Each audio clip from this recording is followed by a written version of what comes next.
The Princess. Some days later, Aladdin went to the market to meet the honest silver trader. Suddenly, a messenger came into the market square.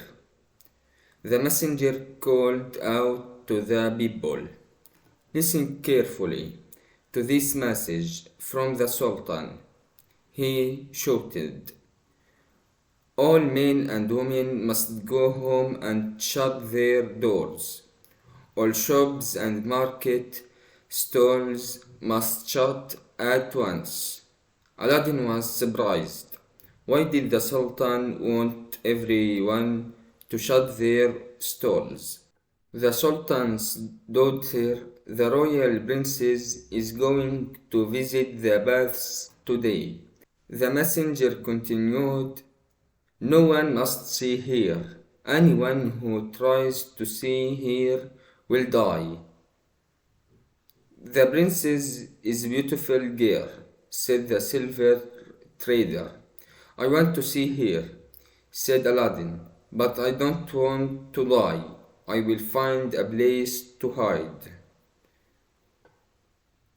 He left the market and ran to the baths. The big wooden door was open, so Aladdin hid behind it. After a short time, the princess came into the square. She rode in a gold carriage. It was pulled by 4 white horses. The princess climbed down from the carriage, and as she went into the baths, she pulled her veil away from her face. "She is the most beautiful girl in the world," Aladdin thought. "Her eyes are black as night and her face shines like the sun." Aladdin was in love with the royal princess. He thought about her all the way home. "I am sorry, mother. I cannot eat anything today," he said when she brought his lunch. "What's wrong, my boy? Are you ill?" his mother asked. "No, I am in love," Aladdin replied. "I am in love with the royal princess. I want to marry her." "Are you mad, my boy? You can't marry the princess," said his mother. "Why can't I marry her?" Aladdin asked. "Because you are not a prince," she replied. "The royal princess will only marry a prince. Your father was just a poor tailor. But I am a rich man now. I am as good as any prince," said Aladdin. "I will give the Sultan a present. I will give him something wonderful. Then he will think that I am the best man to marry his daughter. But that can I give him?" Then Aladdin had an idea. "Mother, do you remember the wonderful fruits? I brought them back from the caves." "I remember," replied his mother. "I will give them to the Sultan," cried Aladdin. "But they are only made of glass, Aladdin." "No, they are not, mother. They are made of precious jewels," Aladdin said. "I have a friend at the market. He is jewelry. I showed him the fruits and I know that the red apples are rubies, the plums are sapphires, the peaches are diamonds, and the green pears are emeralds." Then Aladdin got the jewels and put them on the table. "Look at them, mother," he cried. "Aren't they beautiful?" "They are good present. I think the Sultan will like them," she said. "Will you speak to him, mother?" asked Aladdin. "Will you take these jewels to the place and give them to the Sultan? Tell him I want to marry his daughter.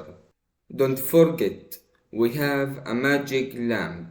If he wants more presents, I will ask the genie.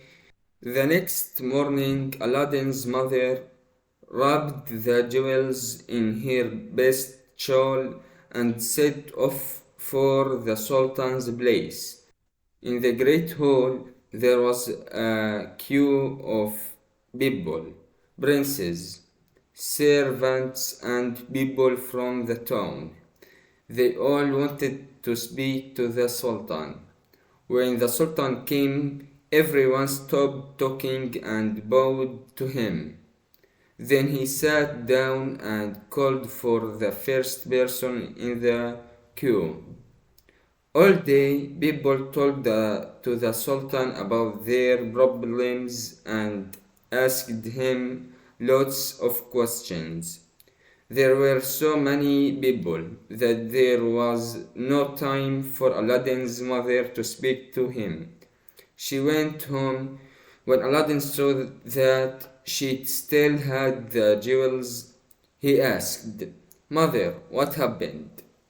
What did the Sultan say?" "I will try again tomorrow," she replied. So the next morning, Aladdin's mother went back to the Sultan's palace, but once again was no time to speak to the Sultan. This happened every day for a week. At the end of the week, the Sultan said to his vizier, "Who is the woman? She has come here every day this week with something that is wrapped in an old shawl." "I don't know," replied the vizier. "Perhaps she wants to complain about some small thing. Bring her to me. I must find out what she wants," said the Sultan. A few minutes later, Aladdin's mother knelt in front of the Sultan and kissed the ground.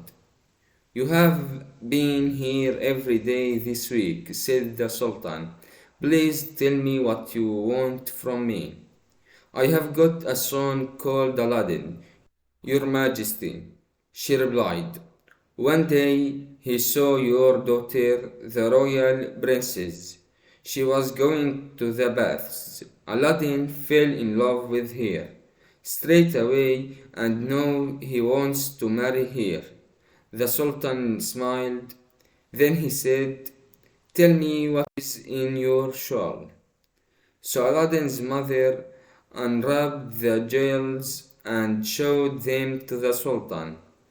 Their light filled the hall, twinkling reds, yellows, greens, and blues. "What wonderful jewels!" cried the Sultan. He turned to his vizier. "What do you think?" "Yes, they are wonderful, Your Majesty," the vizier said. "I think a man who gives me such wonderful jewels can marry my daughter," the Sultan cried. But the vizier didn't look very happy. "Your Majesty, don't forget your promise. My son will marry your daughter," he said. "But my son is not a rich man at the moment. Please wait for the 3 months, then my son will bring you a present to match these jewels." The Sultan looked thoughtful for a moment, then he said, "All right, I will wait." He turned to Aladdin's mother. "The vizier's son will never find such a present," he said, "but I don't want to upset him. Go home to Aladdin and tell him that he can marry my daughter, but he must wait for 3 months." Aladdin's mother went home and told Aladdin the news. "That's wonderful. Thank you, mother." Aladdin cried, "I can't wait for 3 months. Be careful, my boy. I think the vizier will make trouble for you," she said. "He wants his son to marry the princess." But Aladdin didn't listen. I am the richest, happiest man in the world, Aladdin cried.